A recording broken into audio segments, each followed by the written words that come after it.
Pas de panique, c'est bel et bien votre émission Digi Presse. Obed Kambale, le présentateur attitré de cette émission, sera indisponible pendant un long moment et du coup, on prend la main. Merci de nous rejoindre sur Digital Congo. Et pour ce soir, nous recevons Magloire Paloukou de la radio Kivouane. Magloire Paloukou, bonsoir. Bonsoir madame, mais il y a panique quand même chez moi. Comment Un ça? tout petit peu de panique. J'étais habitué à bienvenue, bien, ainsi de suite. Et puis vous, c'est la grande dame, donc moi j'ai toujours regardé depuis plus de 10 ans, vous estimant d'abord reporter et puis porté au zénith même des sphères digitales. Je vous dis merci de m'avoir invité. Là, je reviens à mes premiers amours. Présentatrice. Absolument. Marc Gardidiana, bonsoir. Bonsoir madame, merci pour l'invitation. LFT. Le franc-tireur, oui. Okay. Média en ligne. Merci d'avoir répondu à notre invitation. C'est toujours un plaisir de répondre à l'invitation digitale. Au cœur de ce DigiPresse, le lancement de la campagne électorale, la situation sécuritaire dans l'Est de la République démocratique du Congo avec la prise de Mweso, le sommet d'Arusha et enfin le départ de la MONUSCO. On va commencer par le lancement de la campagne électorale qui est intervenue le 19 novembre 2023. Mais sur le terrain, on a l'impression que tout se joue entre deux candidats, Moïse Katumbi et Félix Tshisekedi. Maître Gardidiana. Bien évidemment, parce que pour moi, c'est un schéma qui s'est dessiné depuis longtemps. Je voulais commencer par le sondage. Quand vous le regardez, vous verrez que c'est le 2 qui caracolait en tête. Mais au-delà de simples indicateurs de sondage ou autres enquêtes, c'est aussi pour des raisons de cartographie politique. Je crois que depuis les débuts de cette dynamique, la plupart de soutiens externes, notamment avec la bénédiction de Mo Ibrahim, s'étaient engagés dans un lobbying pour une candidature commune, comme on en a l'habitude. Mais la difficulté était le contexte et les acteurs aussi.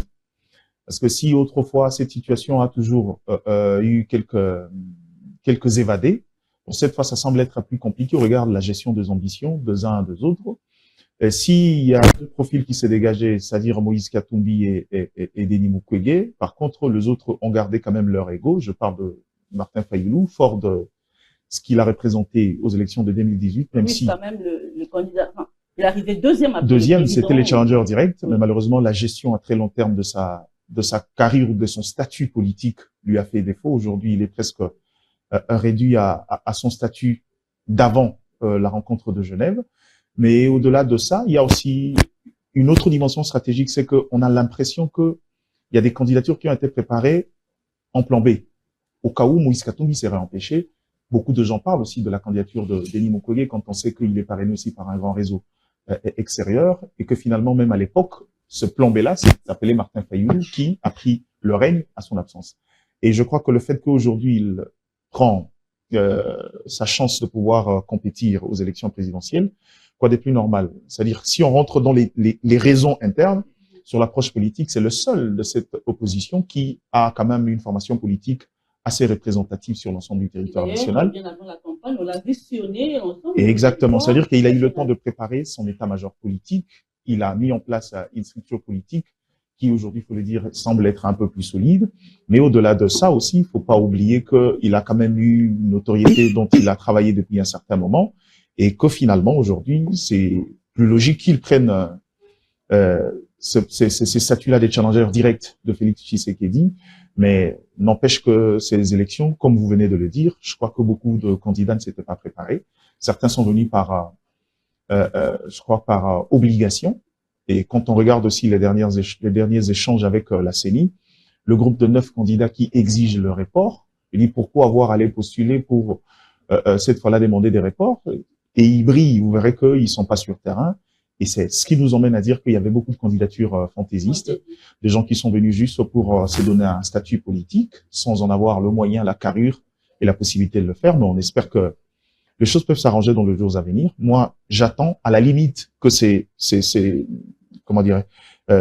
de tête, notamment Matata, bon, en fait, qui a décidé de vendre, il a désisté, mais c'est encore une fois de plus à ce niveau-là, c'est une mauvaise stratégie parce que c'est autre chose de pouvoir s'engager derrière quelqu'un, mais désister dans une élection à un seul tour, après avoir été fiché par la CENI et déclaré valide par la Cour constitutionnelle, il y aura forcément de voix perdues. on en verra ici dans le contrat, il y a des gens qui, soit par déficit de communication, soit par refus d'adopter la nouvelle politique de LGD ou de gens, des sympathisants qui aimaient la personne de Matata. Vous auriez voulu que les tractations soient menées bien avant les dépôts de candidature, pour une candidature commune. L'opposition aura toujours raison de vous dire qu'on ne voulait pas déjà annoncer une candidature commune par peur de voir notre champion être bloqué par le pouvoir en place, c'est bien.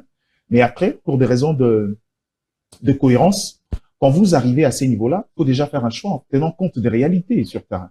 Aujourd'hui, croyez-moi, il y aura des voix qui seront perdues parce qu'il y a des gens, soit par erreur de communication, soit par refus de voter pour le choix opté par leur leader, vont aller dans les urnes voter Matata. Merci. Et c'est des voix perdues pour son ticket gagnant, comme ils vous appellent maintenant. Magloire Paluku, 26 candidats pour l'élection présidentielle, sur le terrain, à peine 3.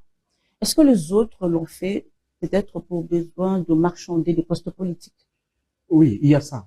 Il y a ça. On est habitué à voir 2 ou 3 fois certaines personnes qui reviennent sans espoir d'être élu une seule fois président de la République. On a remarqué lors de plaidoiries, de contentieux le passé, que la Cour suprême à l'époque qui disait pas d'intérêt. Pas d'intérêt, tu vas revendiquer quoi? Parce que je veux dire, le constat, et moi j'ai 2 constats. Il y a la campagne électorale de la capitale quinoise et la campagne électorale congolaise. De 2. Une campagne ne se fait pas dans le folklore. C'est ainsi que, avec la pression de la meute, la pression de la foule, certains candidats sont en train d'oublier de donner leur programme et commencent à faire je parle d'amuser le public qui est là. En plus, on ne sait pas, jusque-là, je ne sais pas me situer où est le fief de nos grands candidats. Où sont les vrais adeptes, les vrais fanatiques, les vrais électeurs de nos candidats. Parce qu'une cartographie doit être dessinée avant même la campagne électorale. Et puis, on ne va pas devant tout le monde. La campagne électorale, c'est pas du folklore, c'est pas du cinéma, c'est pas un match de football. Même un match de football est bien organisé. Vous savez, là, ce sont des fanatiques de telle équipe ou de telle équipe. Mais parfois, on est en train de voir nos candidats, même les 2 candidats les plus en vue, qui vont dans un public mixte. Aujourd'hui, quand vous allez dans un public mixte, il y a des badauds envoyés pour vous saboter. Il y a des curés qui viennent, qui ne comprennent pas votre discours et qui commencent à vous imposer ce qu'ils veulent entendre. Ce que vraiment, au niveau de la direction des campagnes, au niveau de la communication des campagnes, il a fallu qu'on fasse une campagne, ce que j'ai vu comme Sarkozy l'a fait, comme Barack Obama en quittant l'état de sénateur pour se présenter président de la République, il ciblait les pays qui peuvent faire une influence pour qu'ils soient candidats et respectés. Mais ici, chez nous, vous débarquez dans une ville où on ne vous attend presque pas, où on vous attend mal, et vos concurrents ont mis des pièges, et vous commencez à parler sans connaître qui est en train de vous écouter. Donc, nous devons quand même un petit peu remarquer cela, et nous écoutons quoi, en fait, dans les discours de nos candidats? Nous écoutons quoi? Des injures, des tacles, plus des attaques personnelles, des attaques personnelles que le programme. Qui est capable d'écouter un programme en plus? Est-ce que c'est le type qui est venu avec votre drapeau parce qu'il a eu de l'argent, ou c'est quelqu'un qui veut savoir, je veux voter pour qui? Je veux voter quoi? Vous savez, je pense prochainement, essayons de protéger même nos candidats. Nous les fatiguons trop vite en l'accent. C'est le corps humain. Et d'ailleurs, en parlant de ça, il y a une vidéo qui a fait le tour des réseaux sociaux et qui est devenue même virale, où on voit le président de la République fatigué. Qui va s'asseoir. Qui va s'asseoir. Alors, une autre vidéo où on voit Moïse Katumbi, la voix vraiment enrouée à Goma. On le fatigue. La campagne électorale n'est pas un concert. Même dans un concert, il y a vos fans qui viennent pour vous écouter. Je ne vois pas un fan de votre rival qui va venir à votre concert. Non, il écoute votre cassette à la maison, mais il ne va pas venir. Alors, quand on largue comme ça nos candidats président de la République devant des foules qui ne connaissent pas, qui n'ont pas préparé, que les directeurs des campagnes n'ont pas préparé, nous sommes en train d'assister à de sabotages ou même nous ratons de savoir quel est le programme. Il y a certains qui exagèrent. Je veux faire ceci, je veux faire cela, mais quand vous rentrez, vous dites, pourquoi il a dit qu'il doit faire ceci? C'est parce que c'est la foule qui est en train de dicter au candidat ce que lui, ce qu'elle veut écouter. Et le candidat cède. Et le candidat cède. Et puis on dit, ma base, non. Un candidat, c'est un leader. Il vient avec son texte bien préparé, son programme bien préparé, qu'il impose aux gens, qu'il explique et impose, et dit, je veux faire ceci, et écoutez-moi. Et nous, dans le brouhaha, avant même de parler, bon, tout le monde chante, tout le monde crie, mais enfin, nous aussi, peuple congolais, nous devons être disciplinés. Ces gens sont nos dirigeants, sont nos papas, sont nos mamans.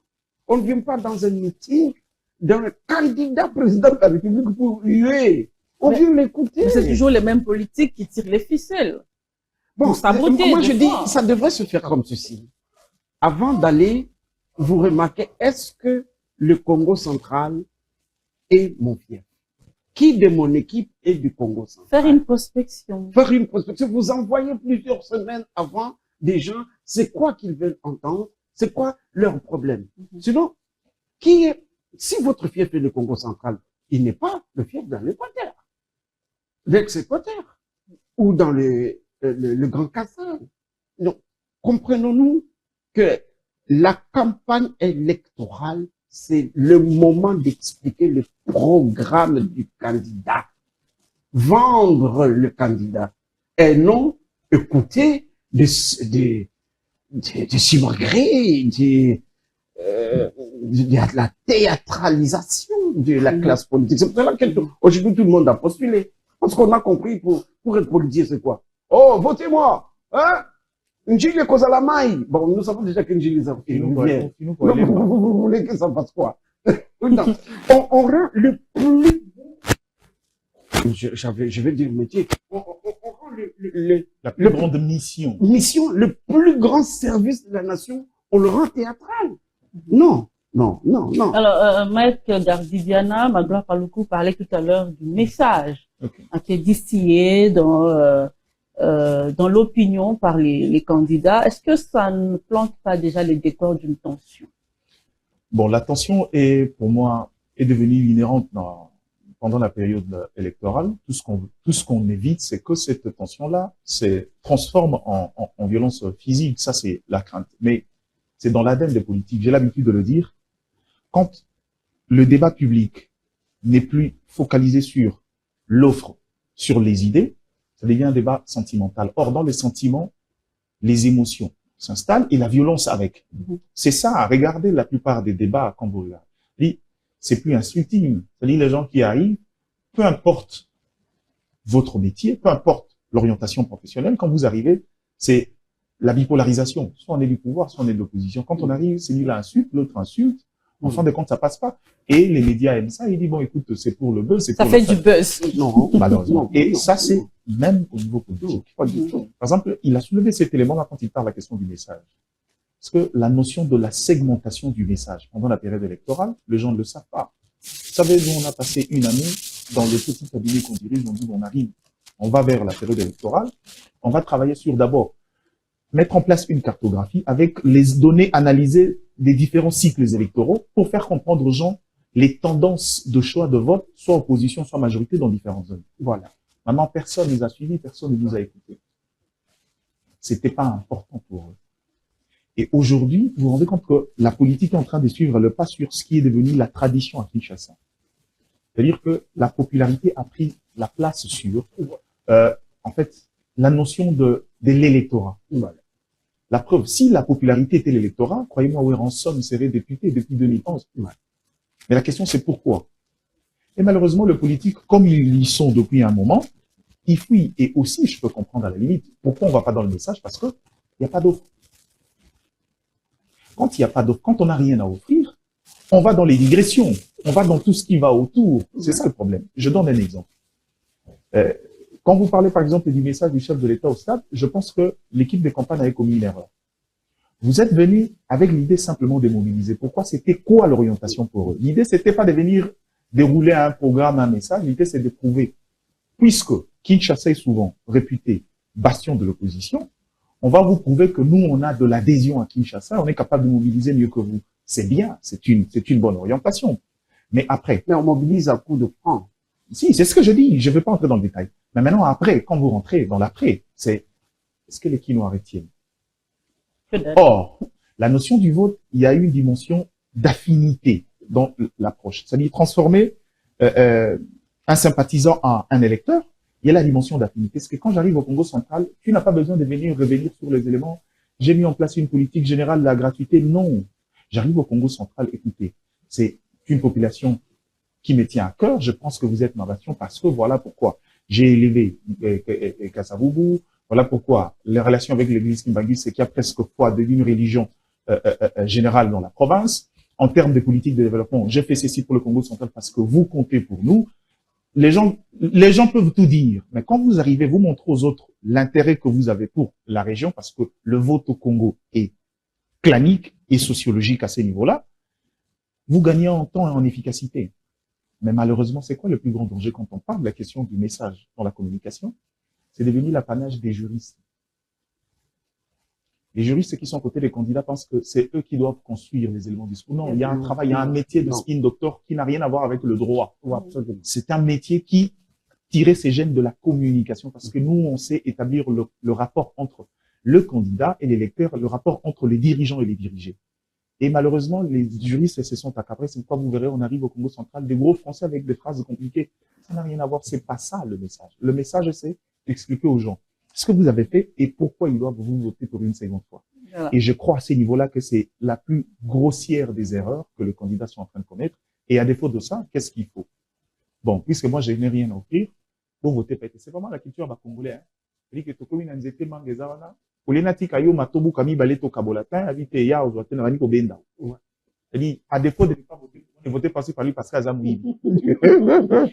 Les gens n'écoutent pas ça. Maintenant, Paloukou, sur les antennes d'une radio périphérique, un candidat président de la République a fait une déclaration.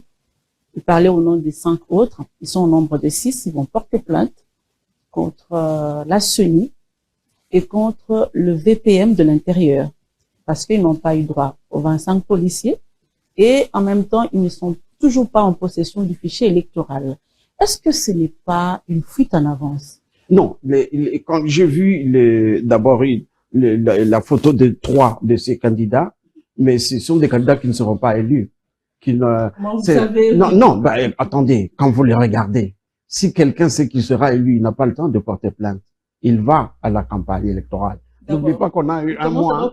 Bon, oui, parce que le temps que vous déposiez votre plainte, que ce soit analysé, reçu, les gens, les jours passent.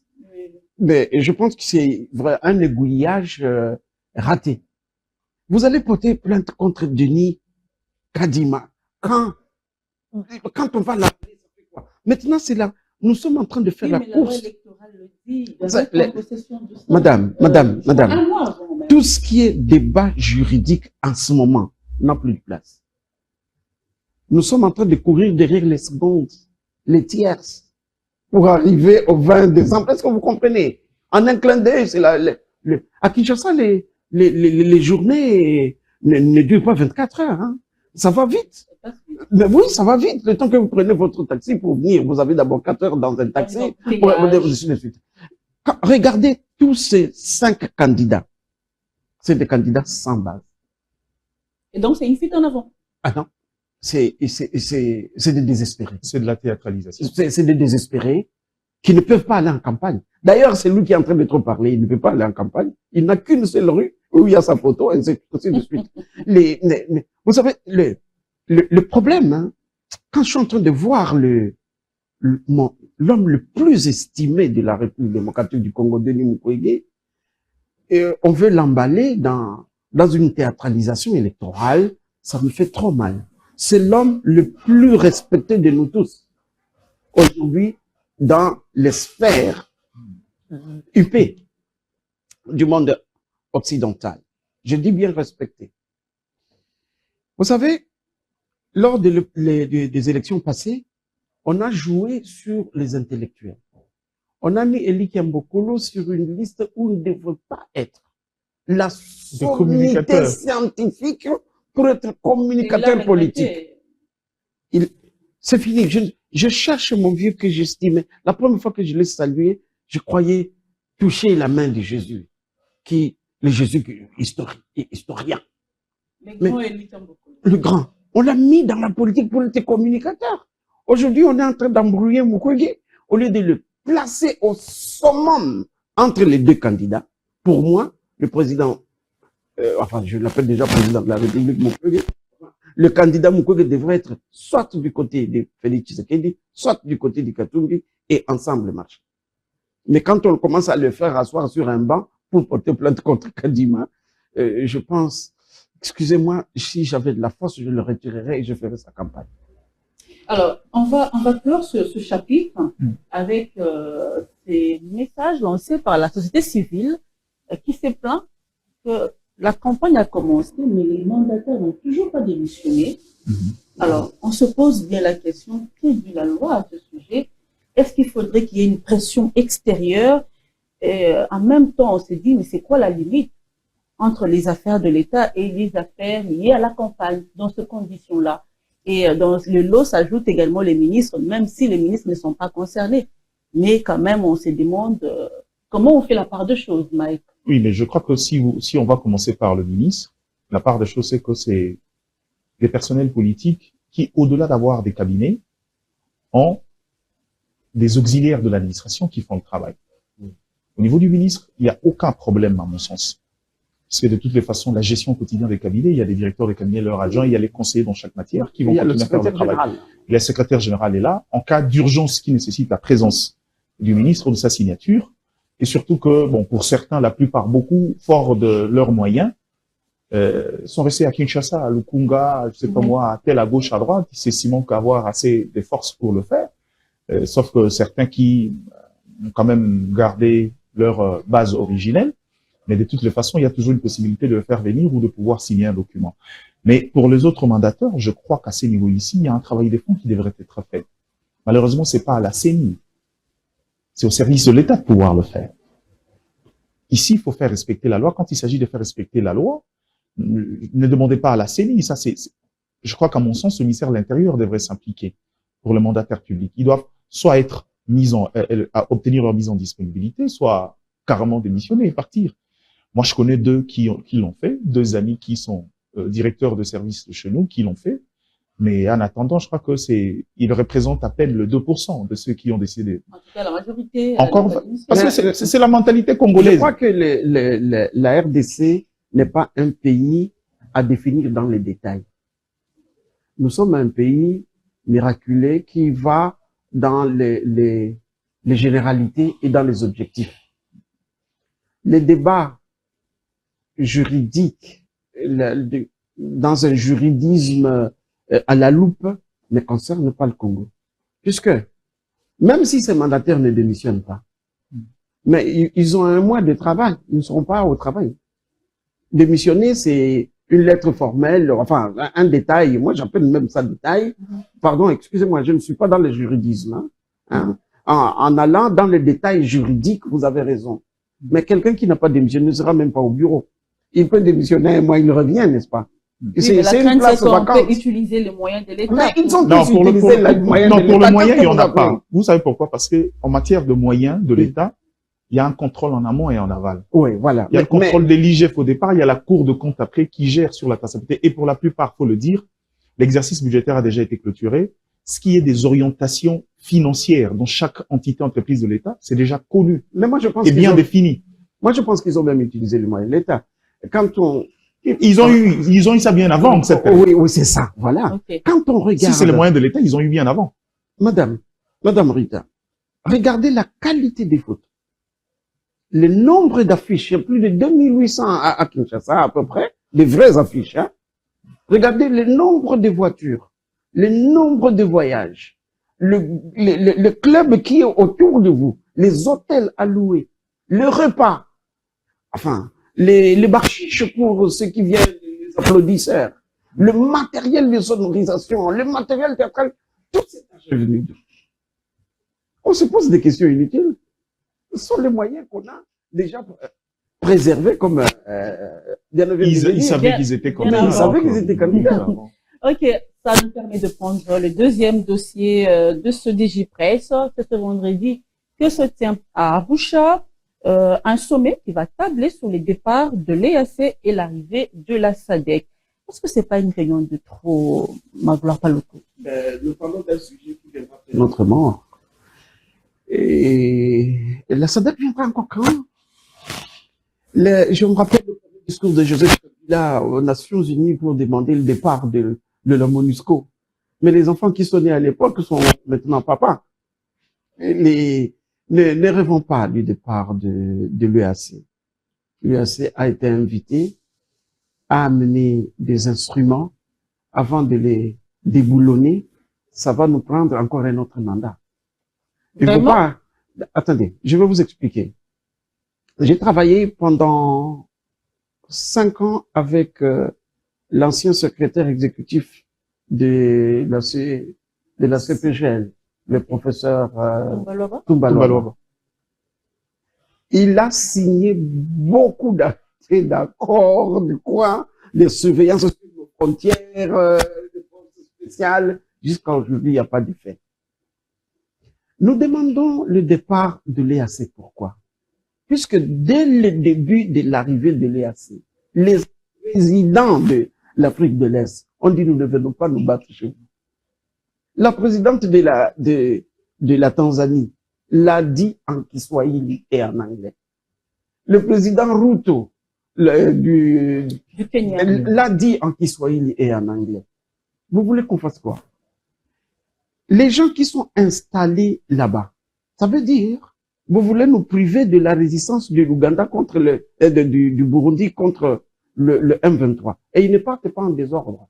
Ce sont des bataillons. Pour déplacer un bataillon de Massis, ça va nous prendre combien de temps? Alors, pour prendre les armes lourdes, retourner dans leurs biens. N'oubliez pas qu'il y a aussi des accords non dits, des questions économiques qu'on n'en sait jamais, enfin, qu'on peut imaginer. Acceptons ces réunions, mais je pense que c'est des réunions qui auront des faits après. Pas maintenant.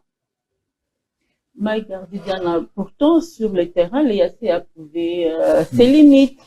Les résultats escomptés n'ont pas été atteints. La question n'est pas de limite, j'ai toujours dit aux gens, la force de l'EAC nous a été imposée. Voilà. Nous, on n'a pas appelé l'EAC. L'EAC s'est imposé à nous. Nous sommes allés à l'EAC pour des approches économiques et malheureusement, l'approche sécuritaire et militaire nous a été imposée. La preuve, c'est-à-dire, je ne pense pas qu'aujourd'hui, il y a un clé de verrou qui permet à la RDC de décider ou de pouvoir activer le départ de l'EAC. La preuve, quand ils ont décidé de renouveler leur mandat, c'était sans la RDC, on n'a même pas pris part. En fait, regardez le texte, il n'y a aucune disposition qui nous emmène à pouvoir contraindre l'EAC à partir. C'est ça le piège dans quoi on est tombé. Ce qui fait qu'aujourd'hui, on veut la SADC parce qu'on a un passé avec la SADC, on a des approches bilatérales en interne qui peuvent jouer en notre faveur, oui, mais on dit souvent à ces niveaux-là, l'anticipation est le meilleur allié dans les questions sécuritaires. Maintenant, aujourd'hui, je crois qu'on compte sur la bonne foi de ces gens. Le fait qu'on a refusé, on veut aller sur la dynamique de l'EAC, de bonne foi, qui tenue. Mais en dehors de ça, juridiquement, sur les instruments internationaux, je crois qu'à moins qu'on décide aussi de faire la guerre avec l'EAC, cette force-là, je crois que ça prendra du temps. La preuve, je sais que c'est la deuxième thématique qu'on va arriver, l'écart entre les déclarations, les conventions signées pour le retrait progressif de la MONUSCO, et jusqu'à aujourd'hui, vous vous rendez compte que les enfants naissent, grandissent, commencent à manger. Donc, rien attendre de ce sommet. C'est pas question de rien attendre. Ce n'est même pas un sujet. C'est pour moi des discussions dont les résultats sont définissables à la limite moyen ou long terme. Pas dans les très courts termes parce que je crois pas que ça arrivera maintenant. Donc là, on est dans une situation où la SADC on est pris dans une sorte d'aspirale. Devra cohabiter avec l'EAC. Il y a le pauvre Hérodia, pardon, je l'appelle pas pauvre, l'heureux Hérodia Ndombasi, qui a signé l'accord de Sofa, qui nous a poussé à l'accord de siège. à l'époque, nous étions supportés par l'Angola, le Zimbabwe, et Botswana, pour arriver à la SADC. La SADC, c'est une question économique aussi. La SADC n'est pas d'abord une question militaire. Ils sont venus à la rescousse de Mzee Kabila, c'était des questions économiques. Il y avait déjà le Zimbabwe qui avait déjà des projets. Vous vous rappelez comment le Zimbabwe a protégé même l'aéroport de Mbuji-Mayi, comment le président Mugabe est venu prolonger même l'aéroport de Mbuji-Mayi. C'est bon. Et arrêtons de nous distraire. La façon dont les forces de l'EAC sont arrivées, c'est de la même manière que on avait demandé, la MONUSCO, la MONUC de venir. N'oubliez pas que la MONUC est ici, la MONUSCO, depuis les années 60. Donc, ils peuvent être là d'une autre manière. L'EAC venir combattre quoi? Donc, l'EAC va combattre le Rwanda. Comment vous expliquez ça? D'ailleurs, sur le terrain, il se rentre dedans. On a vu le Burundi et le Rwanda. Non, le Burundi, vous savez, chaque fois qu'il y a un régime Tutsi au Rwanda, il y a toujours un régime Hutu au Burundi. Chaque fois qu'il y a un régime Hutu au Burundi, il y a parfois un régime Hutu ou Tutsi au Rwanda. Et les deux se regardent comme chiens de faïence. Les opposants burundais sont gardés à Kigali, notamment la presse rouge, toute la presse rouge du Burundi est à Kigali. Les premiers reporters de la guerre de Kagame dans les années 90, dans les Gabiro en Ouganda, ce sont des garçons du Burundi qui sont aujourd'hui protégés par Kigali. Alors, quand nous avons sollicité que l'armée burundaise vienne nous aider à combattre le M23, vous savez, l'ennemi du M23, là-bas, après les FARDC et les Wazalendo s'appelle Burundi. Et oui, l'armée burundaise. Donc, il y a une espèce de dichotomie là-dedans. Voyons ce que les chefs vont décider. Ils peuvent nous surprendre en disant, bon, alors, l'EAC quitte, mais contre leur propre texte. Je pense que les Congolais, c'est pas ce qui doit nous traumatiser. Parce que nous avons une armée qui a une mission de protéger nos frontières, pas de se battre dans les frontières. Voilà. Ok. Alors, c'est dans ce contexte-là que le M23 a pris le contrôle de la cité de Mweso. Alors, du coup, on se pose la question, mais qu'est-ce que justifie cette baisse brusque de Wazalendo qui était pourtant bien parti? Ils ont mis en difficulté le M23. Non, je pense, madame, ce n'est pas la question qu'il faut poser. Il faut seulement remarquer. Les Wazalendo ne sont pas une armée qui doit protéger notre pays. Ils sont des résistants. Ils sont venus en appui. Et les résistants résistent. Les Wazalendo sont très, très limités. Il ne faut pas leur donner un pouvoir qu'ils ont.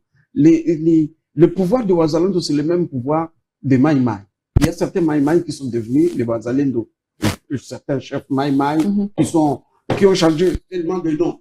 Et voilà. Alors, en changeant le nom de Mai Mai à Muzalendo, ne signifie pas que vous avez pris les entités. Madame, on ne prend pas une cité, une entité pour la garder longtemps. Si vous n'avez pas la police ni l'armée qui a bloqué les frontières. Tenez, le M23 a utilisé, c'était une grosse tristesse pour moi, quand j'ai appris la chute de Mweso, bon, comme les autres cités, puisque Mweso était l'unique voie pour contourner les bourbiers de Rutshuru et aller jusque Kanyabayonga, Butembo et rentrer avec les vivres jusque Goma. Maintenant, les 23 contournent, prennent Mweso, ils bloquent. Hein, on est certains traquenards contre Sake et Goma. Alors, on va se poser les mêmes questions tous les jours. Pourquoi les FARDC ne gagnent pas, eux reculent toujours et on annonce toujours les victoires de M23. Je crois fermement qu'un jour, le M23 sera aussi asphyxié. Parce que toute cette entité, vous êtes à peu près à 400 km². Si je compte bien, de Bunagana à Mweso, entre 300, j'exagère un peu, 400 km², mais vous allez garder ça pour en faire quoi? L'exploitation économique, la cohabitation difficile avec les gens. La population devait rentrer à Mweso ce matin. Je venais de suivre cela. Oui. C'est pour dire nous allons aller où? On est 20 fois déplacés de guerre. 20 fois déplacés de guerre. Des gens qui grandissent dans des camps de déplacés. Ils vont où? Et ils vivent avec les M23 sans aimer les M23. Ils n'ont pas de choix. Ils n'ont pas de choix. Alors, mais le M23 ne peut pas diriger tout ça. C'est compliqué. C'est pour cela qu'ils n'ont pas une administration politique, ils n'ont pas une administration, pardon. Ils n'ont pas une organisation politique et une organisation administrative bien détaillée. Bon, c'est vrai que j'ai vu les Bonimpa, tout ce monde-là derrière Bertrand Bissimois, mais garder tous ces territoires pour en faire quoi? On nous pousse à aller aux négociations. Ce mot énerve tous les Congolais quand on le prononce ici, autour de ce plateau, mais je vous assure, on nous pousse à négocier. On négocie avec qui? Ah, c'est ça la question. Moi, j'ai toujours dit ceci. Et c'est facile de connaître dans le M23 qui est qui. C'est facile. Puisque ces gens-là sont connus. Quelqu'un qui vient s'improviser qu'il est M23, âgé de plus de 25 ans et qui est politicien nouveau, on peut le connaître. Puisqu'il n'y a que 2 ans qu'ils sont là. Mais ces garçons du M23 sont récidivistes. C'est depuis 1996 qu'ils sont dans la rébellion, dans les rébellions. Ils ont été AFDEL, ils ont été CNDP, ils sont M23, M23 1, M23 2. Il y a moyen de les identifier, d'en faire des cibles pour leur dire de quitter cet état de rébellion et d'en parler. Alors, on parle de négociation, Marc Gardidiana. Pendant ces temps, les États-Unis, on va dire comme ça, mettent la pression sur Kinshasa pour négocier avec le Rwanda. Et d'ailleurs, on parlerait même d'un coup de fil entre les 2 présidents, Kagame et Tshisekedi. Ben, ça n'étonne pas parce que depuis toujours, l'optique, c'est comme on a dit, le prisme mondial sur la question de l'Est, on doit continuellement négocier. La preuve, qu'on soit fort militairement ou pas, tout ce qu'on a mené comme action sur l'approche sécuritaire, surtout dans la partie Est, a fini autour d'une table. Et parce qu'on nous a fait croire, il suffit de lire la plupart des orientations, les politiques internes mises en place par nos partenaires étrangers. L'idée, c'est de pouvoir négocier parce que eux estiment que la solution ne viendrait pas sur l'approche militaire, alors que nous, on pense, on le sait que c'est faux. Mais aujourd'hui, je crois que la dynamique interne, je ne sais pas attester ici du coup de fil, mais je crois que la question électorale est une pression des plus utilisée pour continuer à assouvir ce besoin de voir Kinshasa aller autour d'une table. Parce que regardez, aujourd'hui, si jamais il arrivait que Goma tombait et que la situation sécuritaire devenait difficile à ces niveaux-là, il y aurait une situation très difficile, c'est-à-dire on aurait empêché ou encore on aurait dérangé même au calendrier électoral et on aurait remis en fait de l'huile au feu qui brille déjà ici pour Rutshuru qui est exclu, pour les autres et Massissi et autres. Donc en gros, l'Occident connaissant la période et le contexte continue à mettre la pression et c'est comme le vieux Magloire Parloukou le disait, l'idée de pouvoir bloquer Mweso, c'est justement isolé Goma et le reste, quand on sait aussi que même en termes de corridor humanitaire, aujourd'hui, s'il faut assister à la population, on ne sait pas par quel moyen on va le faire. Donc l'idée, c'est vraiment vous emmener dans une situation assez difficile et ils savent que dans ces contextes-là, Kinshasa a plusieurs raisons de ne pas vouloir s'engager, continuer à jouer le gros bras. Mais encore, faudrait-il le dire, Kinshasa a des options. Je l'ai déjà dit et je le répète aujourd'hui, on n'a que 2 options. C'est soit on négocie, soit on passe à la vitesse supérieure, c'est-à-dire sur l'approche militaire. Il y a pas autre solution ici. La solution militaire, ça nous permet aujourd'hui de renverser, j'ai envie de dire, ces forteresses déjà établies, où Kinshasa ne peut que compter sur ses alliés pour aller dans des approches sécuritaires ou pour apporter une paix. Or, si aujourd'hui le Rwanda, les autres États de la sous-région se permettent de jouer à l'agenda du Rwanda, c'est justement à cause de ça, parce qu'ils savent déjà comment ça finit, ces histoires-là. On peut pas s'allier derrière la RDC parce que la RDC ne saura pas garantir nos intérêts dans le sens où, quand viendra le D-Day, Kinshasa va négocier, parfois pour servir les intérêts des autres. Le non-dit des différents accords signés, dans l'approche, dans l'intervention des autres militairement, c'est aussi des contreparties parfois économiques. Et je crois qu'à ces niveaux-là, c'est des éléments qui nous tirent vers le bas. Mais aujourd'hui, je crois que le dilemme devient de plus en plus compliqué pour Kinshasa. Parce que même à cet instant ici, peut-on faire la guerre en pleine période électorale? Ça, c'est une question. Ou à la limite, aujourd'hui, je crois que ce que Kinshasa fera de mieux, c'est jouer à la conservation.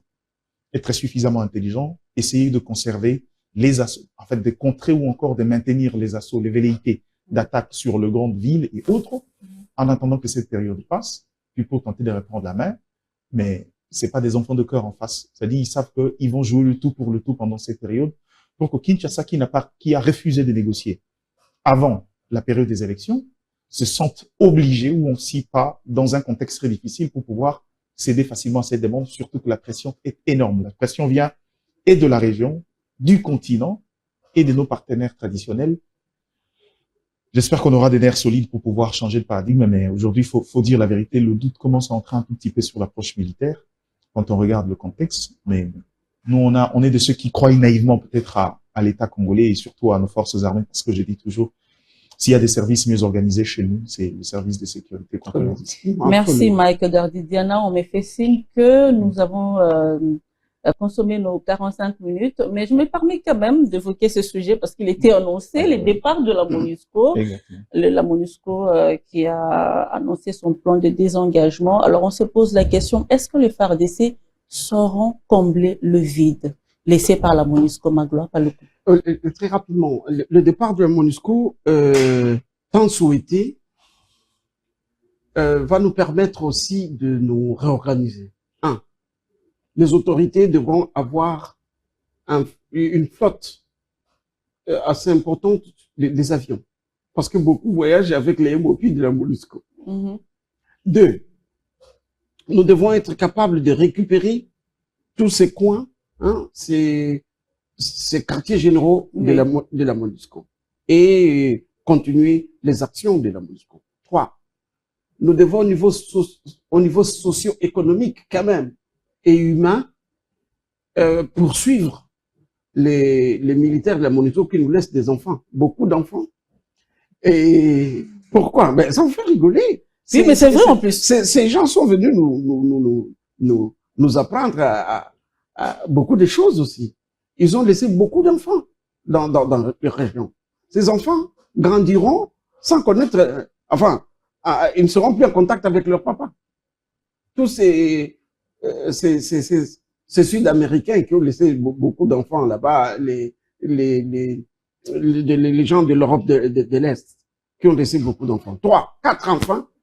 Nous devons briser le business économique des exploitations illicites de l'or, de ce que certains agents de la MONUSCO ont fait. Il y a trop de business autour des agents de la MONUSCO. Certains militaires africains de la MONUSCO venaient comme militaires, comme policiers. À la fin de leur mandat, ils reviennent, ils restent au pays comme civils dans d'autres services de la MONUSCO. Vous voyez? Alors, il y a, enfin, au cinquième mouvement, nous devons savoir gérer les non-dits, les secrets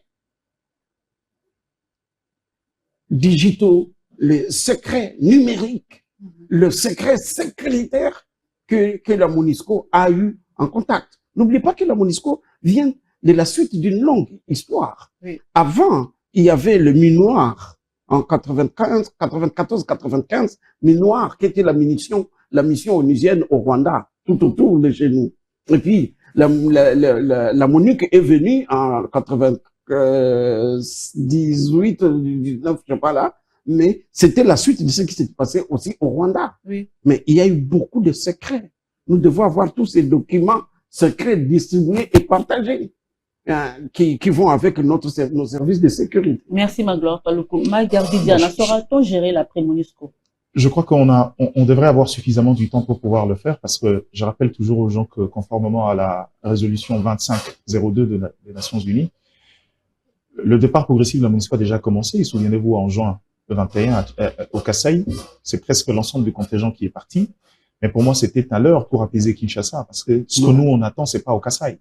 C'est dans la partie Est pour éviter cette sorte de conglomération de forces. Mais n'empêche qu'aujourd'hui, l'idée de commencer même ces plans de retrait en décembre 2024, pour moi, après décembre 2024, il y aurait une révision de ces dispositions dans la mesure où on sera toujours pas prêt au regard de ce que eux ont appelé les axes, les 18 axes établis sur quoi on doit travailler pour finalement bénéficier de cela.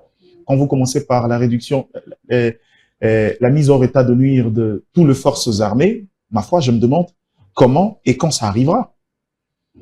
C'est vrai que derrière, ils ont mis des questions du genre l'instauration de l'état de droit, même si je pense passer par la MONUSCO de venir dicter aux gens les histoires d'état de droit, la question de gouvernance. Vous êtes venu pour des questions sécuritaires. Qu'est-ce que vous avez à faire avec la question de gouvernance chez nous?